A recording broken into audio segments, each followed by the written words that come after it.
就是你得带他妈10瓶老干妈过去，要不然那饭你根本咽不下去。然后他妈的金字塔附近全是宰人坑人的，骑个骆驼要收你他妈一堆钱，哼，一堆宰人的，而且小偷什么的也挺多的啊，不安全。就你在全球范围之内，你能找到比中国历史更悠久、更值得游玩的，基本都那个治安环境都不好，所以综合还是中国最好。在江苏待过，我他妈就江苏的呀，哥们儿，我就是江苏人啊，我扬州的啊，就是那个天下三分明月夜，二分无赖是扬州的地方啊，腰缠10万贯，骑鹤下扬州的扬州。24桥明月夜，玉人何处教吹箫的扬州啊。那你也不能这么说啊，你就河南当年的河南人，也不是现在的河南人。据我了解，好像有很多移民到福建了。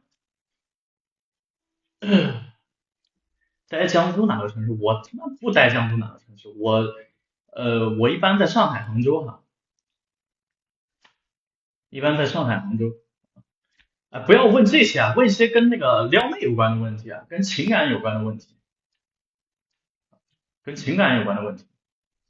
卡的话重进一下，哥们儿，我这边显示不卡，非常的清晰，380K 每秒，肯定是不卡的。因为卡的话，我这边会出现一个红色的一个符号提醒我，所以说肯定不卡。卡的话，我自己就知道了。嗯，跟情感、跟女人、跟异性有关的问题，就问这些什么就我看你问的什么问题啊？这些问题都无关啊。用 DeepSeek 把妹开发体系，我操，兄弟，机器人都不一定能替代人去撩妹，更何况一个区区的 AI 软件呢，那差远了啊，差远了，搞不了，没有那么智能化的。呃，和一个朋友开了个双人床，但是我们俩都没得。那你俩开双人床，你说的是你俩得吃，不是你俩应该各开一个房间啊，你知道吧？你有没有听说过一个成语叫破釜沉舟？项羽破釜沉舟，为什么要把锅给砸了，把船给砸了呢？破釜沉舟啊！你都已经跟你朋友开双人床了，你今天就没有那种破釜沉舟的勇气与动力？哎，你觉得反正就算搞不定，我晚上跟我朋友一起睡，我搂着我朋友，搂着我好哥们儿一起睡，那很有生活了，是吧？你就不会有那种奋战到底的那种勇气和执念。如果你身上只剩下200块钱，然后你又开了一个300块钱的房，你就非常有动力，因为你知道今天我300大洋花出去了，我不想浪费。那么我为什么有这么感同身受呢？因为我在十八九岁的时候呢，我就是这样的。我每次横跨20多公里、30多公里去到市区，我花几百块钱开了个房之后呢，我今晚必须得2个人一起回去，要不然我一个人是睡不着的，我会失眠的，我会难受的。但是你跟你哥们儿一起睡，你肯定就没有动力了啊！你破不了釜，你也沉不了舟，无法置之死地而后生啊！昨天我以为我前女友官宣了，删除了，她今天才知道什么意思啊，兄弟，没听懂，说实话，你这句话都没有标点符号的，我听不懂。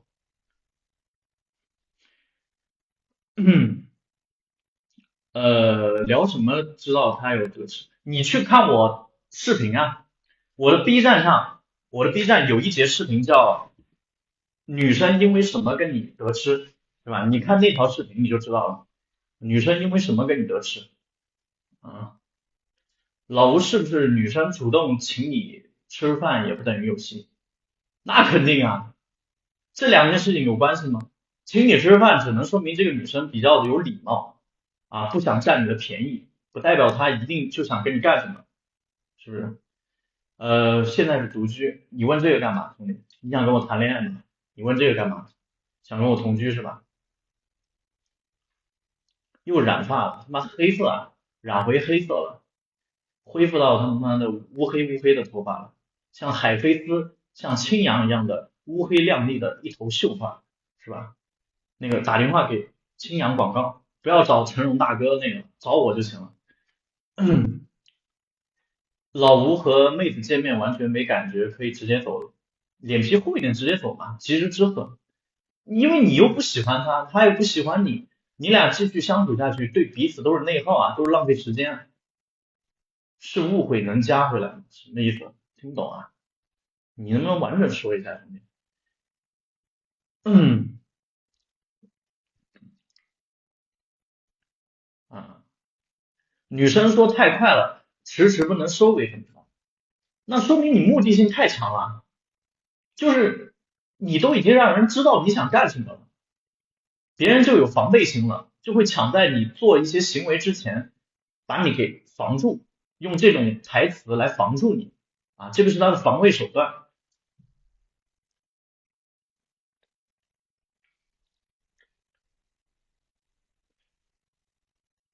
啥时候开始啊？马上就开始，马上就开始啊！再砸一个2、3分钟就开始了。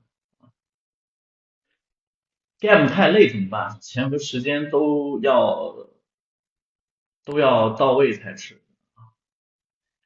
game 太累，兄弟，你 game 你都觉得累了，那你上班你不累死吗？啊，我觉得那你睡觉、你吃饭都累，因为我觉得呼吸都是一种累，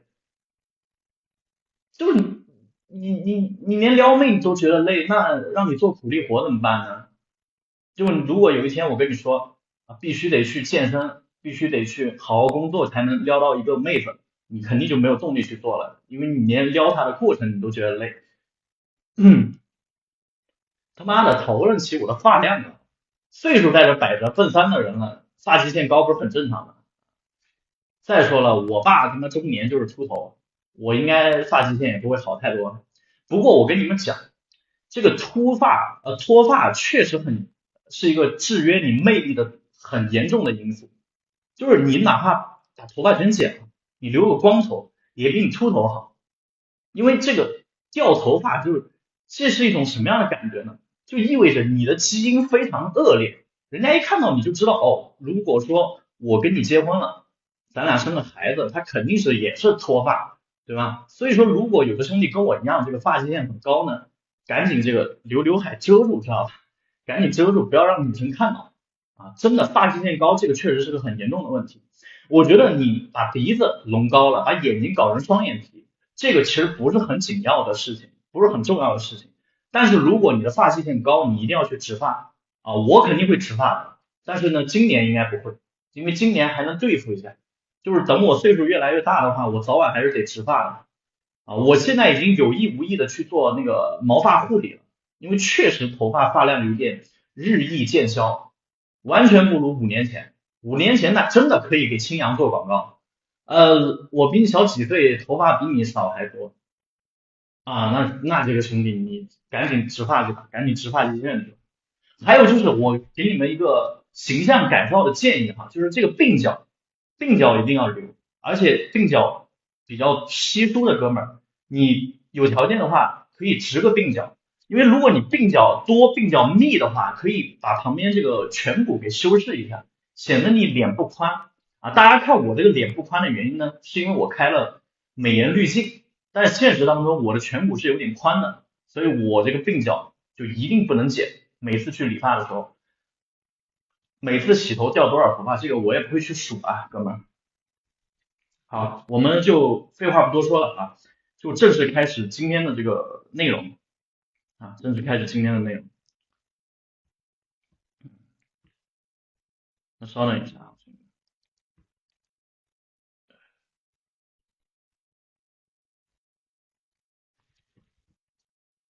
怎么看待服帖烫？服帖烫起的作用是一样的，哥们儿。你知道服帖烫起的作用是什么吗？就是把鬓角压下来，就是你旁边，比如说你烫了服帖烫，你这个头发就会贴在上面，就会显得你鬓角长啊，起到的就是这个作用。其实其他的倒没什么作用。有些人是没有必要烫的，你知道吧，兄弟们？有些人你如果，比如你天生头发就没有那么炸，没有那么炸毛的话，你就没有必要烫。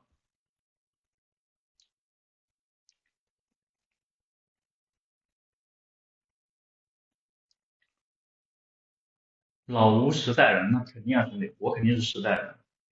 啊，被女人虐的多了，对对对对对，你还是没有被女人狠狠的伤过。好，今天呢，我们来聊的，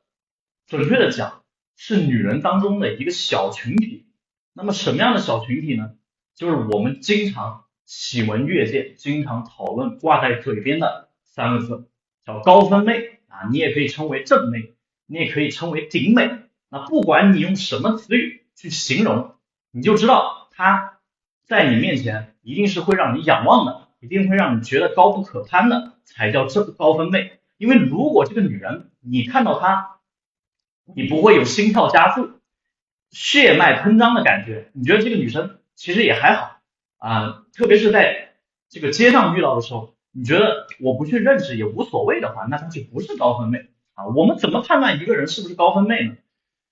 有两种定义，一个叫世俗意义上的普世价值观的高分妹，就是大家都觉得她很正，都觉得她很漂亮，就是这个是宏观意义上的高分妹。还有一种叫你个人层面的高分妹，什么意思？就是有些妹子可能别人对她不屑一顾，觉得这妹子也就这么回事儿，但是对于你来说，她就是高分妹了，因为可能你的分数有点太低了，知道吧？有些哥们儿，比如你分数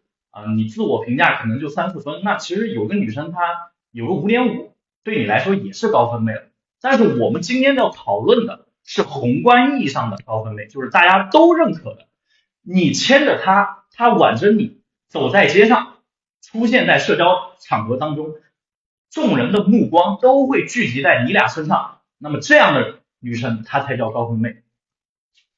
你会因为她内心的虚荣心和自豪感爆红啊，也就是说，一个所谓的高分妹，它的作用就相当于一件奢侈品，一件爱马仕的限量款的包包，一辆豪车给你带来的这种面子上的帮助的作用啊，它就是我们经常听到一句话叫"女人是男人最好的装饰品"，啊，其实说的就是这个意思，就是女生足够正的话，她其实就是你的面子，就是你的豪车。你旁边你旁边的豪车是布加迪威龙也罢，是帕加尼也行，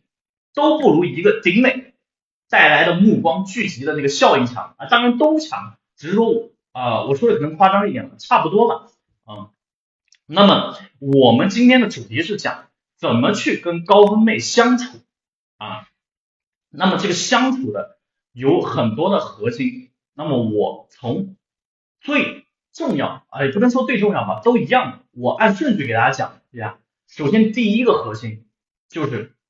跟高分妹相处和普女在一起相处的不同的点的第一个叫稀缺性啊，大家记住这个词，稀缺性。什么叫稀缺性？你去分析一个女生的时候呢，你不要站在你自己的角度，你要学会站在她的角度来思考问题。如果你是一个漂亮姑娘，你的时间是非常值钱的。虽然说大家每天都是24个小时，但是别人高分妹的青春，它像黄金一样，真的叫一寸光阴一寸金，寸金难买寸光阴。但是他妈普女的时间呢，青春它也值钱，但是就没那么值钱了，它可能值个破铜烂铁，值个白银的钱。所以说跟高分妹相处的时候，如果你没有给她营造一种稀缺性，就是说白了就是你跟其他男人不同啊。简单来讲一句话，你跟其他男人不同。如果你跟其他男人都一样的话，那为什么他要跟你聊天、跟你接触、跟你见面呢？甚至跟你相处呢？他肯定不会把时间花在你身上，因为你没有任何的特点。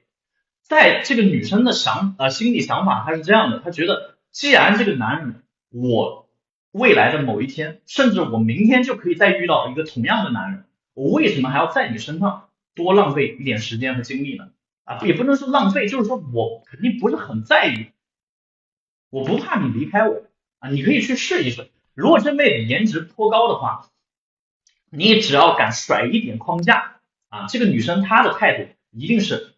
无所谓啊，他对你的态度一定是无所谓，就是你可以离开你，因为我马上就可以遇到下一个男人，下一个更优秀的男人。有些时候，你对一些普女，你可以用一些激将法。什么叫激将法呢？比如说在私密空间的时候，最后一步破他的 ASD，破他的最后一个防线的时候，你可以装作生气。这个时候，如果这个女生喜欢你，她可能过来会安慰你，会抱着你说，怎么了，宝宝？哎呀，其实我知道你很想要，我也很喜欢你，但是真的有点太快了。就她会心软，她看到你生气了，看到你反应变冷了，她会过来抱着你啊，过来就是这个叫什么呢？就是想要重新获得你的好感，因为她知道她拒绝你了，她还是有点愧疚的。但如果高分妹的话，绝对不会这样。你要是你发脾气了，你说为什么我跟你约了好几次会了，你还是不愿意跟我步入爱河啊？他还是会坚持他的框架啊。你再怎么样装生气也好，还是真的生气也罢，人家还是一样的态度。你走了，他也不会去挽留你的啊。你要是走了之后，你给他发一句话，你说，哎，我真的太生气了，我没想到我今天陪你约会，我带你吃带你喝，我对你这么好，你还居然对我是这样的态度。你知道这女生会回什么样子吗？如果是高分妹，她会这么回，她说啊，对不起，耽搁了你的时间，那你就不要再跟我聊天了吧，你就不要再见我了，好吧？那你就放弃吧。就是他会劝你放弃，你知道吧？他不会来挽留你，因为他不在意你的这种不管是生气还是闷闷不乐，在他的闷闷不乐，在他面前就好像这个小孩子的无理取闹，他根本就不 care 啊。因为你说句实话，在这个现在的社会啊，本来两个人如果是同分的话，比如说六分男和六分女，六分男的这个异性待遇根本就无法跟一个六分女相提并论，更何况是一个高分的。他在社会当中，特别是在他20岁左右这种最黄金的年纪，他所遇到的优质的男人之数量之质量高到你根本想象不到，你根本想象不到他可以链接到多优质的男人，只要他是高分妹啊，传统意义上。但是如果他是个普女，你就可以不用怕了。普女的话，如果说他愿意选择你，他对你很有窗口的话，也就是说你是他能认识到的男人当中最好的综合最好的，所以你其实是可以有恃无恐的。但是高分妹你根本就不能用这招啊，你所谓的那种框架什么内核啊，我只能说只对国女只对普女有用啊，这是第一个叫稀缺性，你要制造一种跟其他人不一样的感觉。比如说别人都非常的对，别人就是很无趣，哎，你比较有意思啊，大家都会发现很多搞笑男他反而能搞定一些高分妹啊。还有你会发现有些高分妹她喜欢女生，也不能说她喜欢女生，她被掰弯了，她本来是个直女，她接触了很多的优质的男人，她发现这些男人非常的不靠谱，要么就是那种纨绔子弟的富二代，要么就是一些老油条、老狐狸的中年老男人，要么呢就是一些帅逼，但是非常没有责任心，很不靠谱，很花心。就他思前想后，他发现男人总不是完美的，总有他妈不靠谱的地方，总有让他崩溃的地方，所以他最后就被一个女人给掰弯了啊，就被一个 T 给掰弯了。为什么呢？因为你一个男人，你再怎么样牛逼，哪怕你像老吴这样，你毕竟是个男人啊，你哪有女人懂女人啊？所以说有些高分妹，她就被一些优质的 T 给搞定了，那些女人搞定了。然后这些女人，我去发现这些能搞定高分妹的 T，她们特点是什么？她们特点就是她既有男人的优点，她也有女人的优点，她有男人的那种洒脱、酷、拽、时尚、潮流，她也有女人的优点，就是温柔、细心、细腻，懂女人啊，所以说她就已经是具备了稀缺性了。然后第二个特点叫所有的高分妹相比于国女、普女，她需要巨量的情绪价值。巨量，我用的是这个词，其实所有的女人都需要情绪价值，我跟你们讲，女人她就是这样的一个非常缺陪伴、缺情绪价值的动物啊！你不管是几分的，哪怕是丑女，她也需要情绪价值。但是高分妹她需要的情绪价值是巨量的，为什么呢？因为她们从开始研究变美开始，每天遇到的男人都是对她各种夸奖、各种表扬啊，就是她已经司空见惯了，所以她的那个情绪的那个阈值就被拉到无限高，就一般的话根本就不会让她开心。我举一个例子，一个丑逼，你可能只需要夸一句，哇，你好好看，哎，美女，他就笑了，你说谁美女呢？害羞了，就是一个丑逼，你夸他一句，你真好看，他就已经被你已经提供他好多情绪价值了，就这么一句话。但是一个高分妹，你要说你好看，他说哦，就是因为这个很正常啊，人家这种话已经听了10000遍了啊，你哪怕说一句可能跟这种类似的，你可能说一点听起来好像比较特别的，但其实他也肯定听过。比如说你说，哎，你穿搭还挺有品味的，你还挺有气质的，哎，你挺时尚的，就算这样的话，他也听得懂啊，他也听够了，他也听够了，就是身边不缺乏这样各种各式的夸奖。所以说，你跟高分妹相处，你的情绪价值是一定要非常饱满的，而且是不间断的高密度、高频率的输出，就跟我一样啊，就跟我讲课的一样，我的干货的输出密度一样。因为如果说你跟高分妹冷场了，你相信我，她是一定不会找话题的。我都10年的撩妹经验，我发现这个女人啊，她跟男人相处的时候，特别是高分妹，她总是会，就她要么就是高冷啊，就是一副漠不关心的态度，很冷淡的态度，要么就是各种大小姐脾气，因为都是被惯出来的啊。她是后天型正妹也好，她是先天型正妹也罢。啊，他就一定是脾气非常不好的，因为没有人去教育他呀，谁也不敢啊，谁也舍不得啊，所以说他的脾气一定是很差的啊，你需要提供巨量的这个情绪价值，你才能够跟他相处的好啊，才能让他对你刮目相看。而且我刚刚说了，你跟普通妹子在一起聊天的时候，如果冷场尴尬了，这个女生她会自己主动找话题的啊，有些国女普女她会自己找话题，因为她觉得我可能啊这个时候我不说话，两个人就很冷场了。但是高分妹绝对不会，因为高分妹她坐在这里，她就已经提供价值了，人家这个脸啊就已经在提供价值了，她不需要再去说话了，不需要再去提供这个情绪价值了，再去提供聊天话题了啊。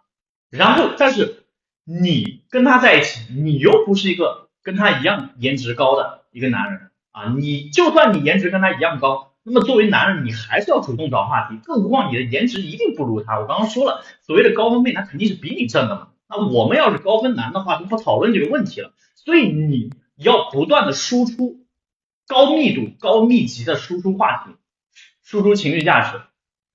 这样的话，他才会跟你相处下去。啊，我发现如果第一次约会你跟高分妹在一起，这个约会互动的很尴尬啊，就中间经常卡壳，一会儿冷场了，一会儿不知道说什么了，你第二次约会一定见不到啊，基本就见不到了，回去甚至微信也不会屌你了啊，也不会屌你。所以说这个就是我要提到的，提供巨量的情绪价值啊！我这里的情绪价值不是说你一定要哄他开心，也不是说一定要讲什么笑话，其实简单来讲就是能够一直跟他说下去啊，能够一直说下去，能够一直跟他聊下去啊。所以，而且我要跟你们说，跟高分妹、跟正妹相处，它就像什么样呢？它像个太阳。啊，它像行星啊，它像恒星你像行星，它会吸收你的能量的，所以你的能量要足够饱满。如果你今天跟高分妹约会的时候呢，你是一个非常消极的状态，你可能昨天晚上睡觉没睡好或者今天工作了一天很疲惫你千万不要去跟一个高分妹约会，因为你根本无法做到精神饱满，非常亢奋的去输出你的价值，输出你的话题，跟他去聊天你没有那个动力所以说你在跟高分妹在一起相处的时候，能量很重要，因为你是要被他吸收能量的，他是一个吸你能量的一个人，你要是能量不够多，你被他吸一会儿就没了，你就聊不下去了哪有那么多话题？我觉得这里有争议。你看我是不是能一直说下去？不都是练出来的吗？你让我现在跟哥们儿聊天，跟你们聊天，我能聊一天一夜，甚至都不止话题这个东西需要你去练习的不要聊这些，你们能不要聊这些无聊的话题不要在我直播间聊这些OK， 下面一个第三个点就是跟高分妹相处的核心叫回应速度，处理速度极快。我换一座比较经典的话叫事事有回应，件件有着落这句话你们就懂了。妈了个逼的，逼话怎么那么多再说话全部禁言再说话全部禁言。你们想讨论这个八卦，下次我们单独开一间直播好不好？不要在我讲干货的时候在这嗡嗡嗡嗡像苍蝇一样对吗？像蚊子一样好吗OK， 下一点就是我回到我刚刚那句话叫事事有回应，件件有着落什么意思呢？这个兄弟理解错了，叫伺候领导，错误，根本就不是，是你所体现的这种感觉让他觉得你像一个骑士，或者说像一个王子。你们去看那种童话故事里面，不管是安徒生童话还是格林童话还是什么迪士尼的这种动漫，那些所谓的正妹，她不管是灰姑娘她还是这个公主，你会发现她内心都希望她的人家有一句话叫每个女人心目当中都有一个白马王子但其实不是，我跟你们讲这句话根本就不对。其实每个女人心目当中是住着一个他妈的黑马骑士女人根本就不喜欢所谓的高富帅王子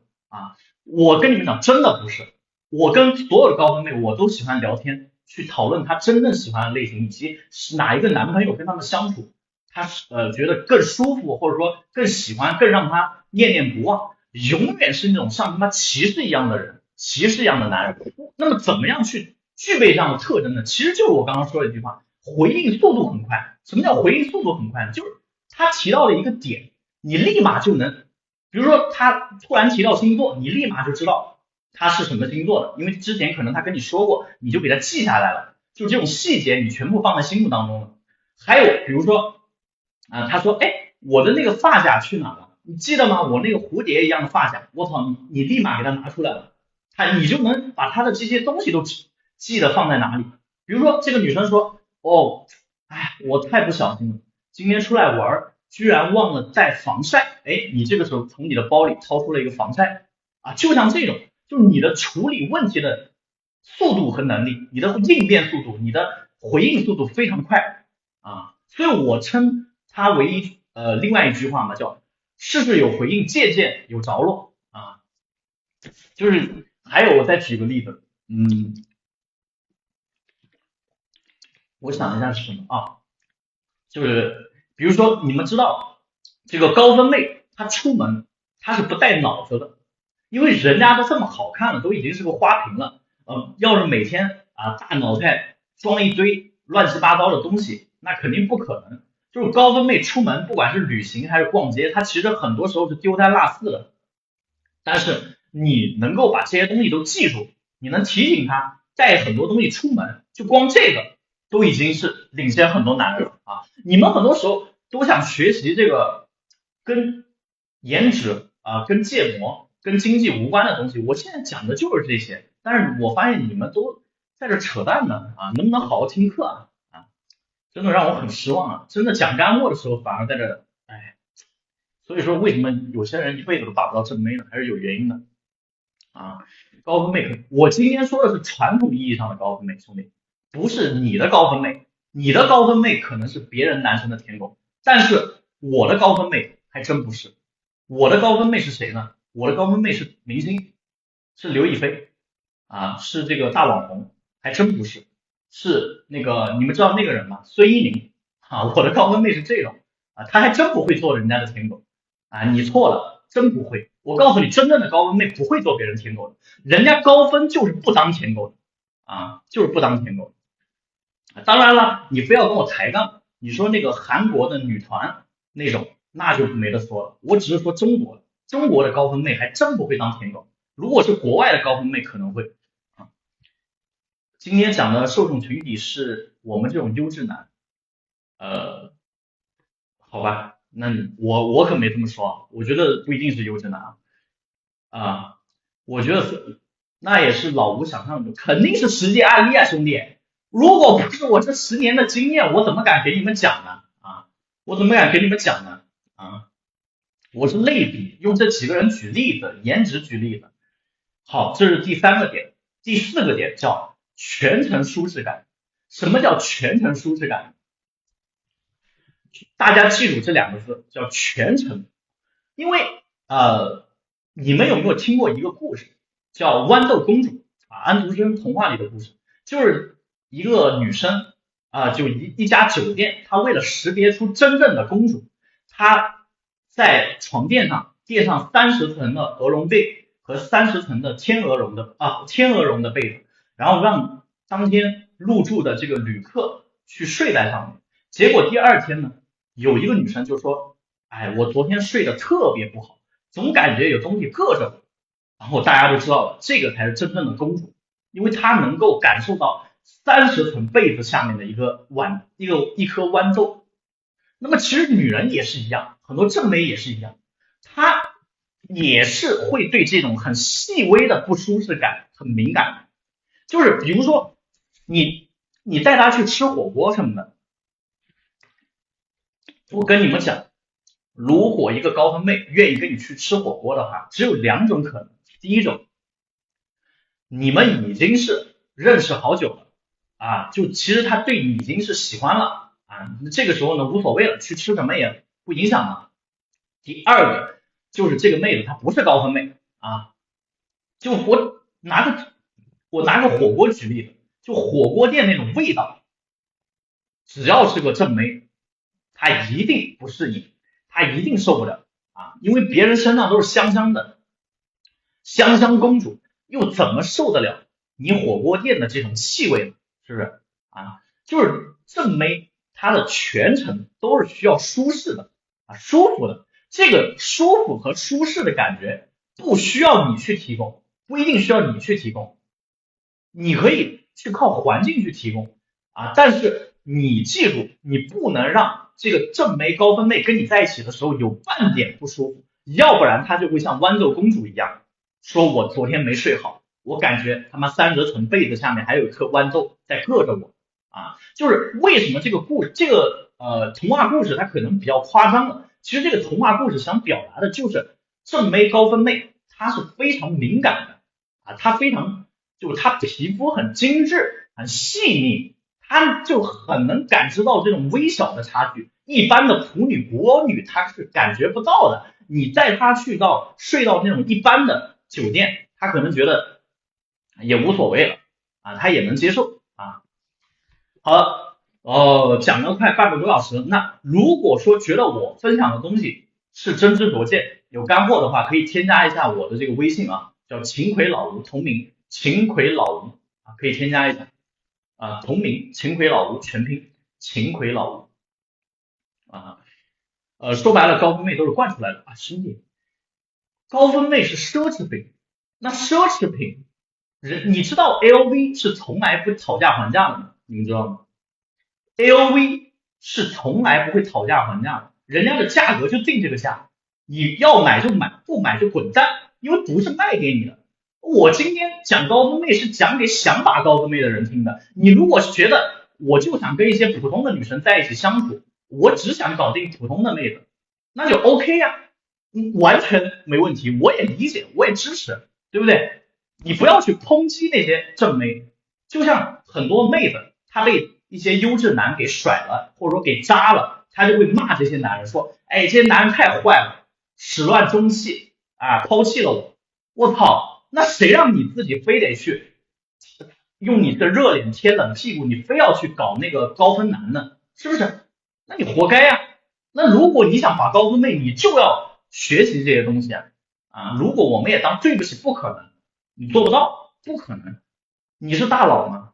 你是大佬还是你是大明星啊？我刚刚已经说了，同样分数的男女在异性待遇上面是天差万别。你一个7分男和一个7分女，你受到的异性待遇那是一个天一个地呀。所以说你根本不可能成为的，因为这个是男女的性别差异，你就记住，你不可能成为奢侈品啊。好的，所以说要全程建立好、培养好舒适感啊。就比如说，你千万不要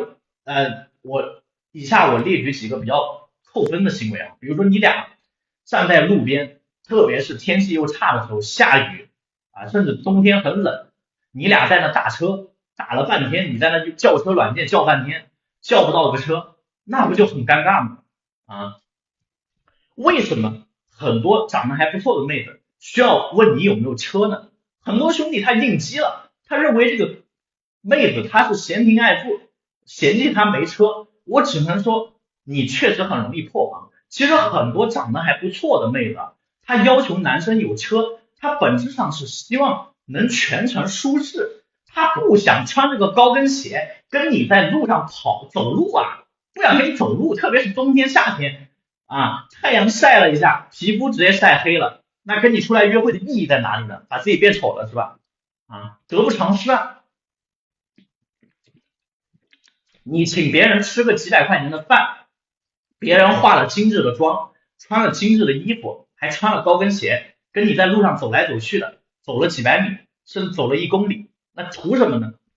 晒了黑了一个度啊，冬天冻的这样有意义吗？啊，下雨天雨都把头发淋湿了，回去感冒了。所以说，其实女生要求男人开车去接她也好，或者说全程互动也罢，只是想舒舒服服的坐在后座上，舒舒服服的坐在这个副驾驶上啊。所以说，还有打车的时候，千万不要打那种什么特惠快车，特惠快车啊，十有八九都是臭车，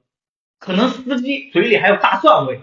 而且这个司机开车呢，他非常的怎么讲，开车很不稳，他一会儿急停就是自动刹车，一会儿启动，突然启动，你坐在后面你都会有种坐过山车的感觉，你会想吐的。所以说这些都是不舒适的感觉啊，都是不舒适的感觉。你要是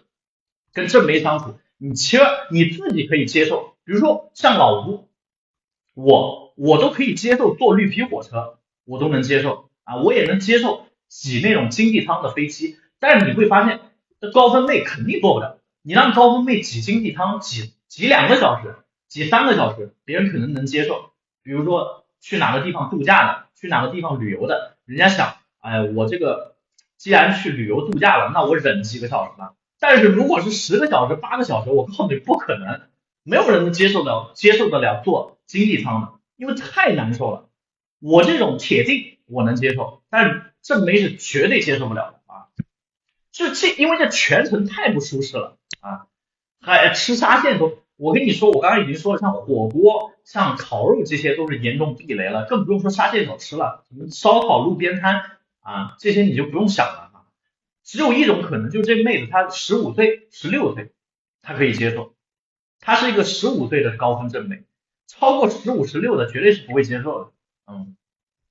这种不舒适的感觉千万不要给女人营造出来，甚至我觉得很多国女、普女她都接受不了啊，更不用说高分妹了。还有比如说你说话的时候，你让她觉得不舒服啊，你说话比较刺耳、比较直，类似这种也不行。还有你带女生去那种嘈杂的地方，我跟很多高中妹约会，我问他们有什么忌口的有什么不喜欢的事情，他们都会说第一个味道不要重，第二个声音不要吵声音不要吵，就是要安静最好。很多正妹她不喜欢太吵的地方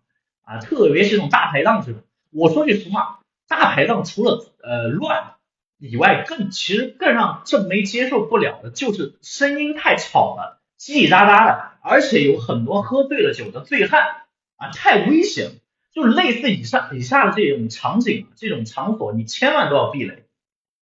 千万都要避雷。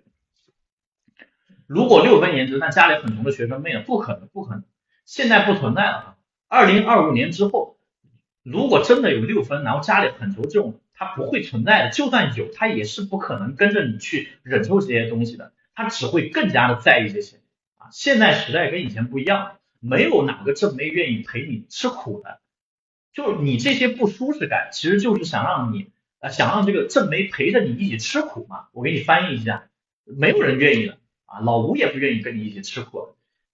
为什么？因为人家如果想要吃苦的话，为什么还要精致的把自己变美呢人家为什么要让自己变得美美的呢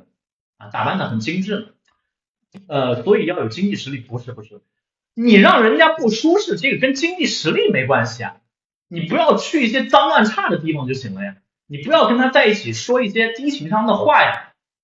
就像我以前有一次约会这个是秋天的时候，当时呢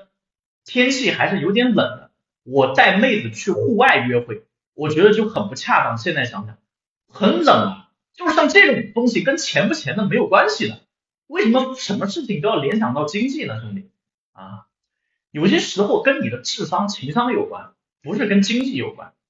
你要想想，我今天跟这个妹子去相处了，去约会了，我去选择的约会场所、约会的项目，是不是会让人觉得不舒服选的这家餐厅是不是他妈很脏，声音很吵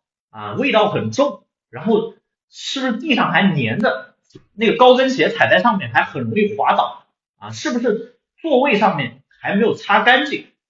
你要想想有没有这些东西你要提前去踩雷你在选择这家店之前，你是不是自己得先去看一看，看看这个环境怎么样？不是说环境好，至少不能差。这个跟经济没有关系，跟你用不用心有关系。你不用心你肯定搞不定肯定搞不定。懂了带妹子去吃奥马卡西，那错了，很多正妹不喜欢吃奥马卡西，很多正妹吃不惯。我跟你讲，还真不是。我认为最靠谱的是潮汕菜、粤菜这些因为这种菜它又好吃又符合中国人的胃口，然后呢又干净又卫生，还不容易变胖真的特别好淮扬菜不一定，因为淮扬菜很多妹子吃不惯，太清淡了。但是粤菜的话，基本很多妹子都能接受，都觉得好吃。还有一些融合菜比如创意菜，川菜的创意菜对，但是不是那种传统的川菜馆子、湘菜馆子所以说你不要让他有不舒适的感觉。第5个叫没有目的性，这个东西是非常重要的。以前我在撩一些 S 女或者说颜值不是特别高的妹子，我有时候会故意暴露我的目的性。为什么呢？我要通过暴露我的需求和目的性来迅速筛选出对我窗口很大的女生。有时候去到一个陌生城市，我想在短时间之内迅速筛选出对我窗口大的女生，我就会故意暴露出我的需求，故意暴露出我的目的性就很直接。但是在跟高分妹在一起相处的时候呢，我如履薄冰，我一点都不去暴露我的需求感，一点都不去暴露我的目的性。因为只要你暴露目的性，你就跟伤仲永一样，泯然众人的意了。因为人家趁妹从小到大各种男人堆里摸爬滚打过来的，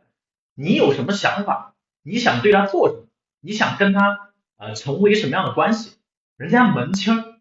人家门清。你说你不刻意伪装也好，你居然还暴露出来，那你不是反其道而行之吗你应该伪装，而不是自己去主动暴露。有些人他低分妹把多了我跟你们讲，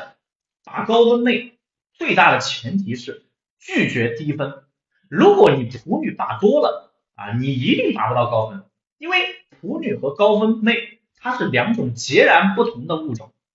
他们的价值观、他们的三观、思维体系是完全的两套。就普女，说句实话，你有时候要故意暴露目的性的，你还需要去表白呢，还需要去赶紧说我很喜欢你呢，因为这个女生要不然就疑神疑鬼的，她老觉得你不够喜欢她，你还需要去自证。但是这个正妹不一样，你正妹你千万不要暴露出你很喜欢她，你对她很感兴趣甚至说你想要去搞定她呀，这种千万不要写在脸上，这是两个截然相反的一种操作。所以说我有很多遇到的哥们会跟我说，感觉自己遇到瓶颈了，上不去了，永远卡在那个多少分就是搞不定高分。我心里门儿清，我知道你为什么搞不定，因为你普女把多了，你经常把的是那种普通的女生，你用的都是那一套，你形成了自己的思维定式，就是你的行为模式已经成为习惯了。大家都知道，一个习惯养成只需要21天，但是改变一个习惯非常的难。就像你一个抽烟的人，你染上烟瘾你很简单，但你想戒烟，它不是1天2天的事情，冰冻3尺非一日之寒。所以说你经常把普女把多了，你一下子去切换成把正妹的频道，你一定就是切换不来，你需要破除你的这个以往的固有的思维模式，去改变你的行为习惯，去突破舒适区。所以这个不是1天2天能够锻炼出来的，它是需要一个非常困难的一个非常不舒服的一种蜕变的一个过程如果想要去了解更多跟正妹有关的信息，去学习的话，可以添加一下我的微信添加一下我的微信秦奎老吴。我的私教的高级私教就是有跟正妹所有的内容高级版私教里面的内容都是跟正妹有关的高级版私教去添加一下，添加一下我的微信，了解一下高级私教添加一下秦奎老吴就是因为你如果一旦有目的性，这个妹子呢，她其实就把你列为那种低价值的男人。因为正妹身边的追求者很多，各种各样的优质男，如果说你需求感很重，他就知道你身边也没有特别好看的女生。你如果身边真的是不缺好看的女生的话，你又为什么对我叫单恋一枝花呢？是吧？你肯定不会对我需求感这么重的呀。你对我需求感很重，对我目的性很强，那说明你就没有多少跟我一样的正妹，你身边就没有多少跟我一样的美女，是不是这个道理？他就是这么想的。高分妹普遍相比于普通女生，她最大的不同就是情感经历比较丰富不能说情感经历丰富，情感段位比较高，比较聪明，情商比较高，见多识广，所以说她是能够分析出这种逻辑的。但是普女分析不出来，普女不知道这一点，普女认为这个女人追她对她好是因为真的喜欢她，但是高分妹认为你追我，你对我好，给我送礼，其实是证明你身边没有更优质的，没有更好的女生，要不然你为什么对我这么好，不对别人那么好呢？这就是普女和正妹的思维的差异接下来来讲下一个叫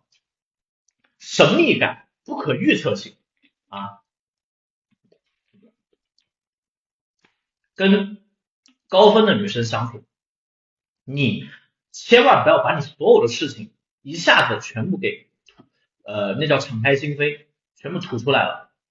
你要留一点东西，要保留神秘感让他每天都会至少会揣测一下你到底是干什么的你到底有什么样的情感经历，过往有着什么样的过往经历，你是不是一个有故事的男人你需要通过跟他聊天，跟他相处，你说话记住一点，记住今天这个窍门，叫永远只说一半，千万不要把结局把故事的所有都告诉他你永远只说一半，你保留一点你保留，甚至你的朋友圈，我跟你们这么讲有的时候3天可见更能把正妹你们别不信，这是真知灼见。有的时候3天可见反而更能把正妹，这也是正妹跟普女的区别。普女、国女如果你三天可见，你没有朋友圈的话，你一定搞不定他。但是正妹不一定，反而正妹你朋友圈建设的还不错的话，他反而就一眼给你看透了，他能透过你的朋友圈去把你了解的一干二净。但是如果你没有朋友圈，他就无从了解，对吧？你无招胜有招，你三天可见。我有2个微信，一个微信就是三天可见，专门用来加正妹的，只加正妹，连男人都不加，连朋友都不加啊，什么人我都不加。那个朋友圈我就是三天可见，我什么都不发，我只有一个背景图加个头像，三天可见。所有的东西我只靠嘴巴去说，而且我说的时候呢，我也只说一半，我不会全说，我永远会让这个妹子在想我到底是一个什么样的人。吴亦玲他到底是一个什么样的男人，他有着什么样的一个故事，有着什么样的一个性格我想再了解一下他。其他的男人我通过朋友圈我已经知道大概是什么样的人，但这个人我现在还不了解，我去看看他之后会不会发一些 low 逼的东西你每发一个朋友圈，其实就有一些正妹已经把你们 pass 掉了，你知道吗？就是发朋友圈再把正妹上面其实是缺点。你们想象一下，如果你的微信里面有100个正妹，你今天发了一个朋友圈，啪死掉5个，你明天发一条朋友圈，啪又死掉10个，你发了20个朋友圈，100个正妹全部死光光了。因为正妹她很挑剔，我相信你们这些人拍出来的朋友圈肯定是会被他斩首的，会被他 pass 的我们普男把处女肯定不能三天可见，我刚刚说了，把处女肯定不能三天可见，肯定需要展示面然后这个就是我说到了，就是从朋友圈的这个神秘感还有工作很多人你就非常的诚实，这个女生问你是什么你就说什么，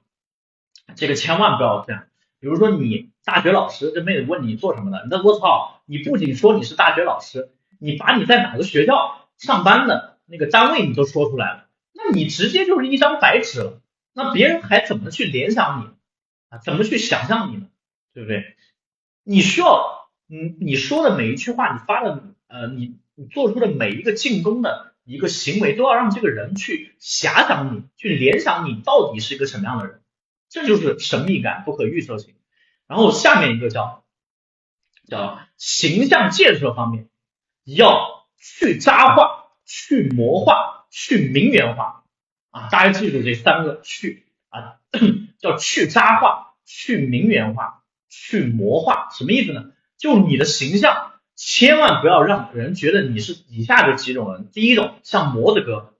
第二种像渣男，第三种像精致的男名媛比如说很多他妈的展示面拍摄活动那种大家都知道的，你去参加那种2-3千块钱的什么展示面拼多多那种拍摄活动，他妈10几个人20多个人一起拍的那种，千万不要拍那种，拍那种你一辈子跟正妹都无缘了，你只要敢发那种照片，你跟正妹一辈子都无缘了你相信我如果觉得我讲的东西是干货的话，想要跟我进一步学习的话，可以添加一下我的微信秦魁老吴全拼秦魁老吴你去试一试，只要你的照片你的人像模子哥，你跟正妹无缘了，因为正妹不会找模子哥的，人家正妹要想找模子哥的话，就随便他妈的去到常州 DCO 对吧，什么样的帅哥找不到呢？顶级的男模场600块钱嘛我跟你们讲帅哥有多不值钱呢，一个正妹在商 K 里面他是3000，他是4K 血 3K 血，但是他妈的在男模场你顶天了也就1K 最多了所以说你他妈的像模子就说明你不值钱，你不值钱的玩意儿你就他妈值1K， 人家他妈想找什么样的找不到呢，干嘛要找你肯定吃亏是不是？自己值1万的找你个1K 的干嘛？而且如果你像名媛，就像我刚刚说的，你去参加那种展示面拍摄活动，为什么很多哥们儿老问我老吴有没有展示面拍摄的活动，专门拍展示面，我只差展示面。我跟你说，你兄弟你他妈的太崩溃了，你的思维让我汗颜，你赶紧报名学习一下，报个我的私教吧，添加一下秦魁老吴。就是你认为你难道真的缺的只是展示面吗？而且说句实话，我认为要想真的拍照的话，只能1v1设计，就是报名门徒这种人少的，你去参加这种10个人的、20个人的，那不就意味着有10几个、20多个人跟你拍的是一样的吗？我且不说你拍的这个照片的质量怎么样，就连就算你拍的这个照片很好，有20多个人跟你一模一样，你们都上同样的社交软件，都生活在同样的城市，难道你们认识到的妹子就不一样吗？这个妹子一看，我操，张三和李四拍的是一样的，我二麻子也拍这张，也定位这里，那你觉得这个妹子还会给你们3个人机会吗？是不是？就怎么能跟别人拍一样的东西呢？我刚刚已经说了，撩正妹靠的是什么？神秘感，靠的是稀缺性。你拍跟别人一样的照片，就意味着你已经没有稀缺性了，你也没有神秘感了，你同时失去了2个把正妹的可贵的品质，同时失去了。所以说，一定不要去拍那种名媛的照片比如说，我也犯过这样的错，我在1-2年前我也曾经拍过这种我现在最近半年我真的就是最近1年吧，我再也没有拍过了，就什么餐厅什么豪车这种真的不要再发了真的不要再发这种东西了，就是因为这些东西一看你就是 P 叉叉风，你就是名媛风我给你们讲个好玩的事情就是你们知道三亚有一个网红酒店嘛，叫保利瑰丽。保利瑰丽呢上面有一个酒吧，那个酒吧是一个网红打卡地，大家应该看过那个场景，那个场景已经至少我已经刷到100个了。那如果说你想要去撩正妹，你连我都撩不到，我跟你讲，你发那种照片，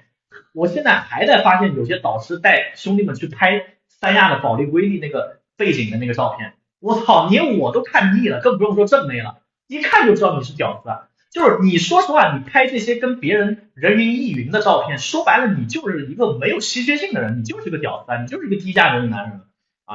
一定要拍别人拍不了的东西。如果你发现你这个照片别人可以轻易的复制，可以轻易的模仿你就一定达不到高分。你记住，你的照片如果别人可以代替的话，你一定达不到正妹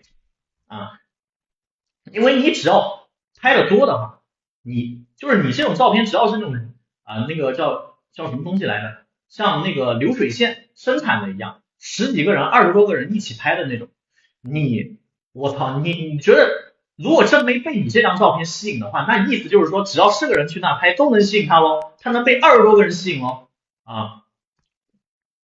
模子哥见脑无视频，是的，我以前真的会经常被说模子哥我就是通过自己的亲身经历来反省的千万不要被当成模子哥，也不要被当成男名媛也不要被当成渣男怎么样？就是什么样的人会被当成渣男呢？就比如说染头发，就为什么我要把头发染回来呢？就是这个原因就是你要是花里胡哨的，你染个黄毛，你戴个耳钉当然了，你呢也不是真的潮，你也不是真的帅，你可能也就长得一般，你还搞这么多花里胡哨的，你搞个花臂，我说句实话，你真的，我不能说你完全没有机会，但是你跟正妹就是那个差距很小了差距很大了，很渺茫，机会很渺茫身高根本就不是把正妹的门槛，兄弟。如果你在说身高的话，说明你根本不了解正妹。我跟你说刚刚我说了，把正妹需要稀缺性。你觉得中国缺1米8以上的男人吗？中国缺1米8以上的男人吗？如果身高很重要的话，那1米8几的男人个个把正妹去了呀。那是不是篮球队的那人均一个正妹包分配的，是这样的吗？你动动脑子好不好？如果光有个子就有用的话，那他妈1米9的人个个把正妹去了，也不缺帅了，帅哥也很多。我说了，帅哥就只值1K，1K 谁没有呢？中国的帅哥只值1K，只值1000块钱，高个子只值200块钱，个子和帅不重要，好吧？把正妹一点都不重要，要个性，要稀缺性，要神秘感，都是我现在在讲的，我之前在说的啊。男模几万，那人家是模特，兄弟，不是这个陪酒的男模。